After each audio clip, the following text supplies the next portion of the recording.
En pleno corazón de San Isidro, uno de los barrios más exclusivos de Buenos Aires, una familia aparentemente normal vivía en una casona de 2 plantas.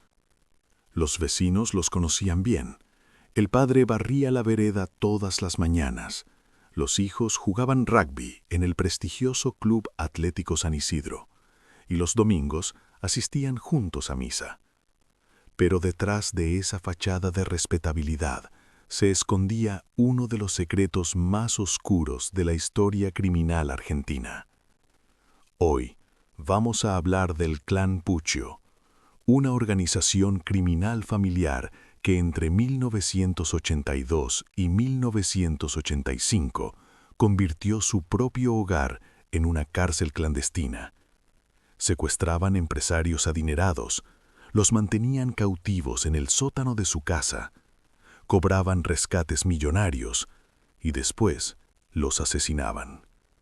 Este caso no solo conmocionó a Argentina por su brutalidad, sino por lo que representaba, la violencia de la dictadura militar que se transformó en crimen organizado durante los primeros años de la democracia.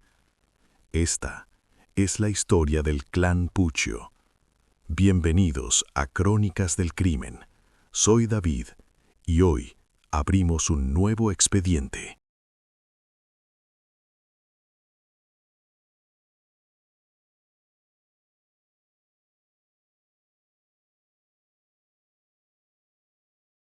Para entender este caso, debemos situarnos en Argentina entre 1982 y 1985, un periodo crucial de transición en la historia del país. Durante 7 años, Argentina había estado bajo una dictadura militar brutal. El régimen había desaparecido a miles de personas, torturado opositores políticos y sembrado el terror en la población. Los secuestros extorsivos, muchas veces realizados por los mismos militares y agentes de inteligencia, eran una práctica común. En 1982, con el retorno de la democracia bajo el gobierno de Raúl Alfonsín, muchos creyeron que esa violencia había terminado, pero no fue así. Algunos de los que habían participado en la represión simplemente adaptaron sus métodos. Ahora secuestraban por dinero, no por política. En ese contexto, aparece Arquímedes Puccio, un hombre de 53 años que vivía con su familia en San Isidro. Arquímedes no era un desconocido para las estructuras del poder. Había sido vicecónsul en el Ministerio de Relaciones Exteriores durante los años 60. Había colaborado con José López Rega en el Ministerio de Bienestar Social y durante la dictadura militar había sido miembro del Batallón de Inteligencia 601, uno de los organismos más siniestros del terrorismo de Estado. Arquímedes había participado en actividades de inteligencia, tenía conexiones con la Operación Cóndor y vínculos con grupos de extrema derecha como el Movimiento Tacuara y la AAA. Conocía perfectamente las técnicas de secuestro clandestino, interrogatorio y eliminación de personas. Pero en 1982, Arquímedes Puccio tenía un problema. Necesitaba dinero.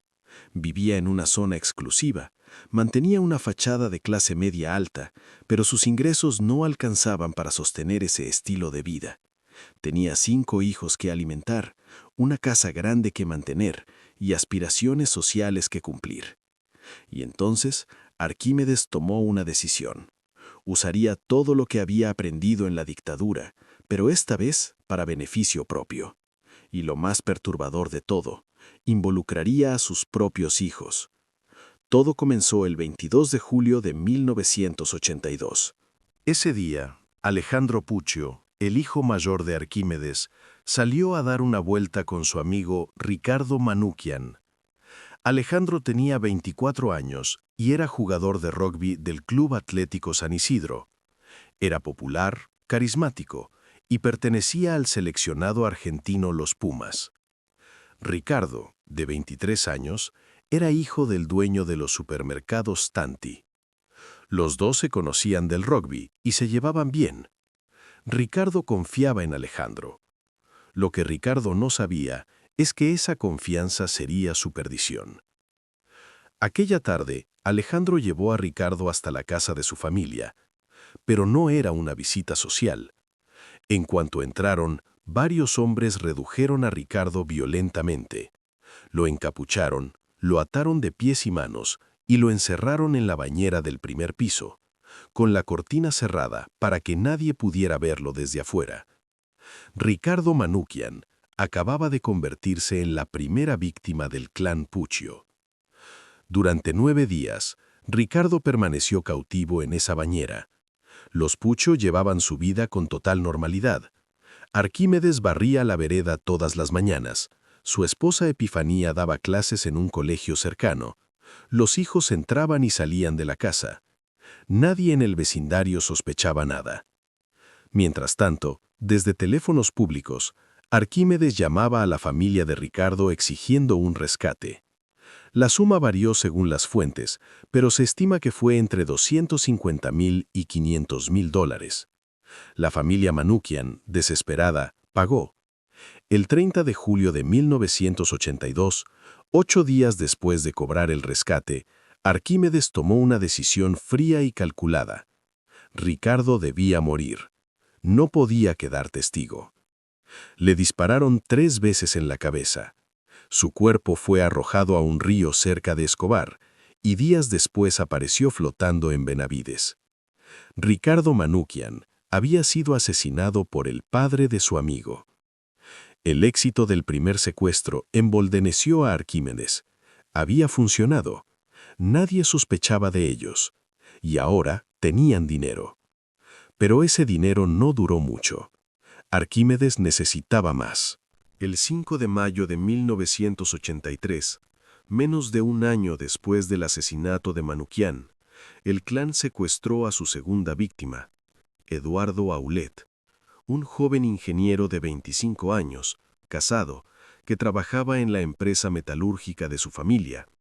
Eduardo también era jugador de rugby del Club Pueyrredón. Una vez más, el mundo del rugby les dio acceso a la víctima. Esta vez, el plan fue más elaborado. Contaron con la ayuda de Gustavo Contepomi, quien era pareja de la suegra de Eduardo. Contepomi actuó como entregador, facilitando información sobre los movimientos de la víctima. Eduardo fue interceptado mientras conducía hacia su trabajo. Lo redujeron, lo llevaron a la casa de los Puccio y esta vez lo encerraron en el sótano, que habían acondicionado especialmente como celda clandestina. Detrás de un armario móvil habían construido un cuartucho de 2 metros por 2.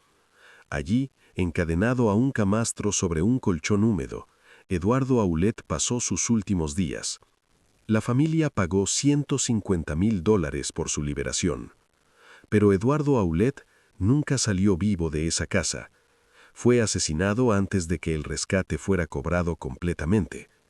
Su cuerpo fue escondido y no fue encontrado hasta 4 años después, en 1987, en un descampado de General Rodríguez.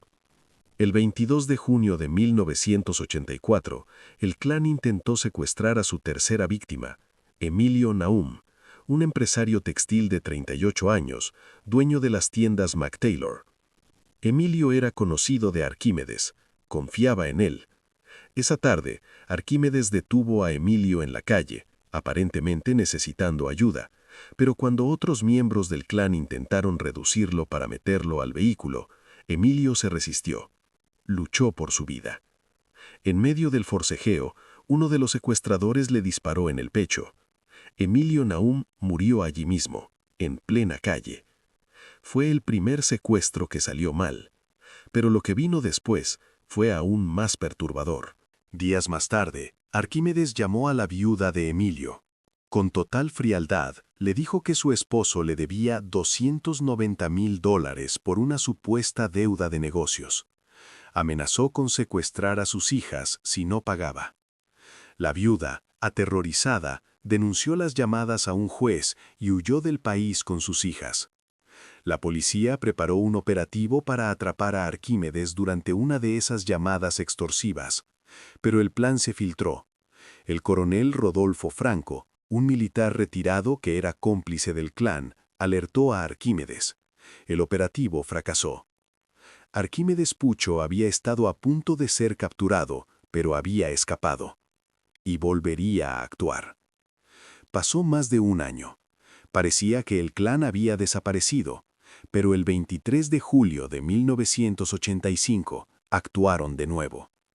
Esta vez, la víctima fue Nélida Bolini de Prado, una empresaria de 59 años, viuda, dueña de una funeraria y 2 concesionarias Ford en Yavayol. Para este secuestro, Arquímedes convenció a su tercer hijo, Daniel, apodado Maguila, para que regresara de Nueva Zelanda y participara. Maguila, que había estado ausente durante los crímenes anteriores, aceptó ayudar a su padre. Nélida fue interceptada durante su rutina nocturna habitual. La llevaron a la casa de los Puccio y la encerraron en el sótano, en ese cuartucho oculto detrás del armario móvil. La encadenaron a un camastro y allí comenzó su calvario. Durante 32 días, Nélida permaneció cautiva en ese agujero de 2 por 2. Las paredes estaban recubiertas de diarios para absorber el sonido. Una radio sonaba constantemente a alto volumen para tapar cualquier ruido que pudiera hacer. Le daban comida variada, hamburguesas, pollo con arroz, pizza, ravioles. Le administraban medicamentos para mantenerla sedada, pero las condiciones eran deplorables. El colchón estaba húmedo, el aire era escaso, y vivía en la oscuridad casi total. Arriba, la familia Puccio seguía con su vida normal. Alejandro salía a entrenar rugby, Arquímedes barría la vereda. Los vecinos no notaban nada extraño. Mientras tanto, desde teléfonos públicos repartidos por todo Buenos Aires, el clan hacía llamadas de extorsión a la familia Prado. Exigían un rescate que, según las fuentes, osciló entre 250.000 y $1.000.000. Pero esta vez, algo fue diferente. La familia Prado decidió romper el silencio. En lugar de pagar calladamente, denunciaron el secuestro casi desde el inicio. Y esa decisión salvaría la vida de Nélida. La División de Defraudaciones y Estafas de la Policía Federal, bajo las órdenes de la jueza María Romilda Cervini de Cubría, comenzó a trabajar en el caso. El elemento clave fue el rastreo de las llamadas telefónicas. Los investigadores, en coordinación con Entel, la empresa estatal de telecomunicaciones, comenzaron a monitorear las llamadas de extorsión. Pronto descubrieron un patrón. Los secuestradores usaban teléfonos públicos en el centro y sur de Buenos Aires. Cambiaban constantemente de ubicación. Nunca usaban el mismo teléfono 2 veces. Pero la policía fue paciente. Estudiaron el patrón, mapearon los teléfonos utilizados y diseñaron una estrategia audaz. El 23 de agosto de 1985, exactamente un mes después del secuestro, Entel dejó fuera de servicio decenas de teléfonos públicos en las áreas donde el clan operaba. La idea era simple pero brillante: forzarlos a usar teléfonos específicos que estaban bajo vigilancia policial. Esa tarde, Arquímedes Puccio, su hijo Daniel Maguila y su cómplice Guillermo Fernández Laborda llegaron a una estación de servicio cerca de la cancha de Huracán para coordinar el cobro del rescate. Planeaban hacer otra llamada. Pero cuando llegaron al teléfono público, la policía los estaba esperando. En el momento de la detención, Arquímedes gritó a los policías: «La casa está llena de dinamita. Apenas entren, vuelan todos por el aire». Intentaba ganar tiempo. Intentaba evitar que descubrieran a Nélida. Pero Daniel Maguila, más joven y asustado, se quebró. Entre lágrimas, confesó: «La tenemos en el sótano de mi casa». Inmediatamente, otro equipo policial se dirigió a la casona de San Isidro. Cuando los oficiales llegaron y allanaron la propiedad, encontraron una escena que parecía sacada de una pesadilla. En la casa estaban Alejandro Puccio y su novia, que fueron detenidos de inmediato. También estaban Epifanía, la esposa de Arquímedes, y las hijas menores de la familia. Lo que llamó la atención de los investigadores fue la reacción de las mujeres. No mostraron sorpresa, no preguntaron qué estaba pasando, simplemente observaban en silencio. Los policías bajaron 18 escalones de madera hacia el sótano. Allí, en la penumbra, uno de los investigadores movió un armario pesado. Detrás apareció una puerta oculta. Y cuando abrieron esa puerta, encontraron a Nélida Bolini de Prado. Estaba encadenada a un camastro, exhausta, demacrada, llorando. Había pasado 32 días en ese agujero, pero estaba viva. Nélida Bolini de Prado fue la única víctima del clan Puccio que sobrevivió. Durante el allanamiento, los investigadores encontraron evidencia crucial. Una lista escrita en papel con los nombres de aproximadamente 10 personas que el clan planeaba secuestrar. También encontraron la máquina de escribir Olivetti que usaban para los mensajes, las cadenas, el camastro y todo el equipo que habían utilizado para mantener cautivas a sus víctimas. La investigación reveló que el clan había operado durante 3 años sin ser detectado. Habían cometido al menos 4 secuestros, 3 de ellos terminando en asesinato, y lo habían hecho desde su propia casa, en pleno barrio residencial, sin que nadie sospechara. También se descubrió la red de cómplices. Guillermo Fernández Laborda, amigo de Arquímedes desde sus días en el movimiento Tacuara. El coronel Rodolfo Franco, que había alertado a Arquímedes sobre el operativo policial anterior. Roberto Oscar Díaz, quien después confesaría ser el autor del asesinato de Eduardo Aulet, y Gustavo Contepomi, quien había entregado a Aulet. Todos fueron detenidos.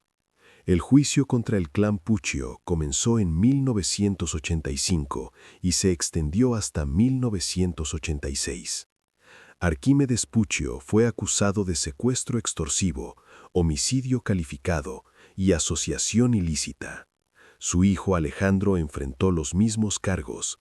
Daniel Maguila fue acusado solo por su participación en el secuestro de Nélida Bolini. El elemento más dramático del juicio ocurrió el 8 de noviembre de 1985. Ese día, Alejandro Puccio, esposado y custodiado, se encontraba en el 5º piso del Palacio de Tribunales.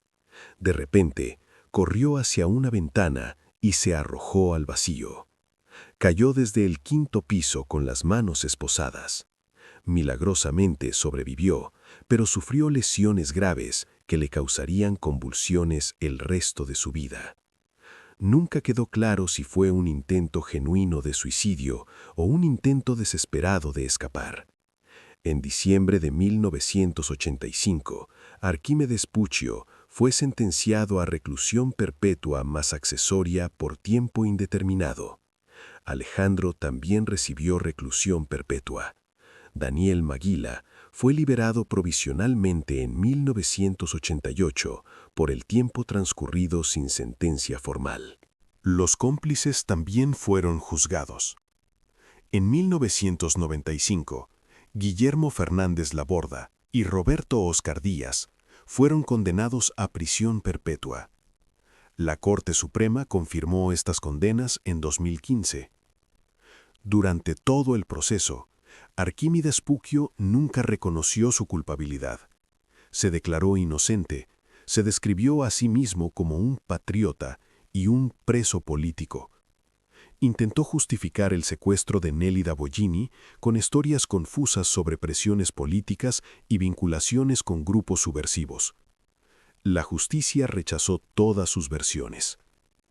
El aspecto más controvertido del caso judicial fue la situación de las mujeres de la familia. La jueza Servini de Cubría encontró sospechoso que Epifanía, la esposa, y las hijas mayores no mostraran sorpresa durante el allanamiento. ¿Era posible que no supieran nada? ¿Que no escucharan nada? ¿Que no sospecharan que en el sótano de su casa había personas secuestradas? Muchos consideraron imposible que no lo supieran, pero sin pruebas concretas, fueron absueltas. Con el paso de los años, el sistema judicial argentino comenzó a liberar a los miembros del clan. En 1998, Daniel Maguila recibió una condena formal de 13 años, pero ya estaba en libertad. Desapareció y se convirtió en prófugo. Su causa prescribió en 2011. En 2007, Alejandro Puccio obtuvo libertad condicional mediante la aplicación del controversial beneficio 2 por 1, que le permitió computar doble el tiempo cumplido en prisión. Había cumplido 22 años. Salió libre y murió un año después, en 2008, de neumonía, a los 49 años. En 2008, Arquímedes Puccio también recuperó su libertad aplicando el mismo beneficio. Tenía 79 años. Se mudó a General Pico, La Pampa, donde vivió sus últimos años en relativo anonimato. Arquímedes Puccio murió el 4 de mayo de 2013, a los 83 años, por un accidente cerebrovascular.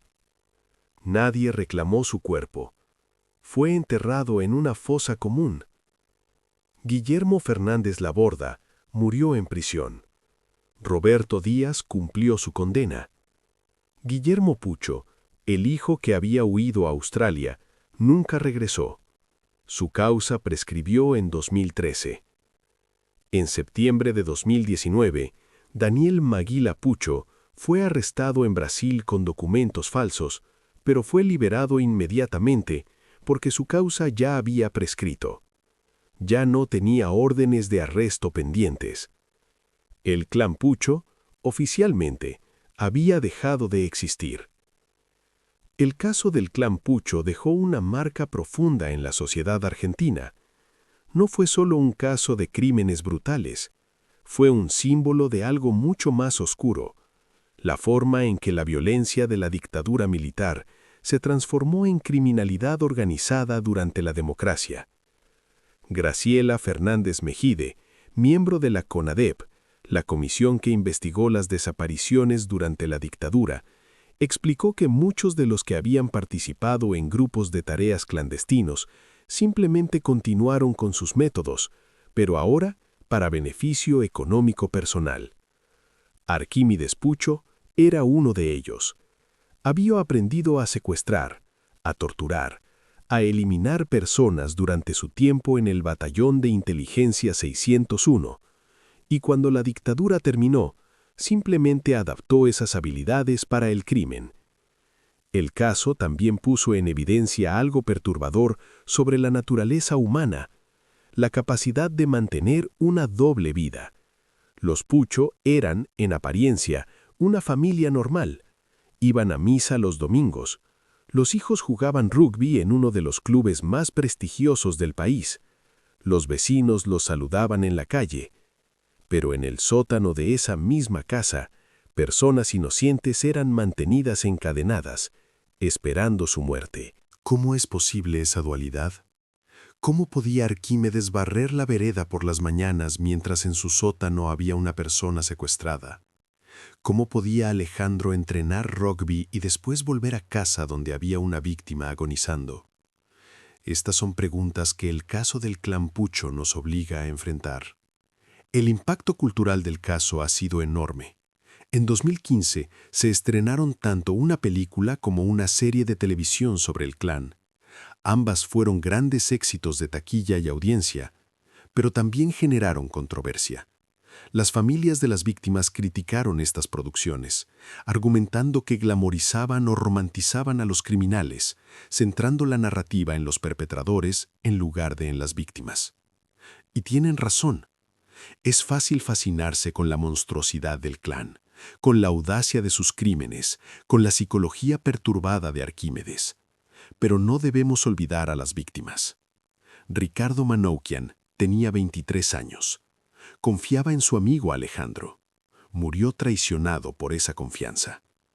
Eduardo Aulet tenía 25 años. Estaba recién casado. Tenía toda una vida por delante. Fue asesinado en el sótano de una casa en San Isidro. Emilio Naum tenía 38 años. Era padre de familia, un empresario respetado. Luchó por su vida y fue asesinado en plena calle.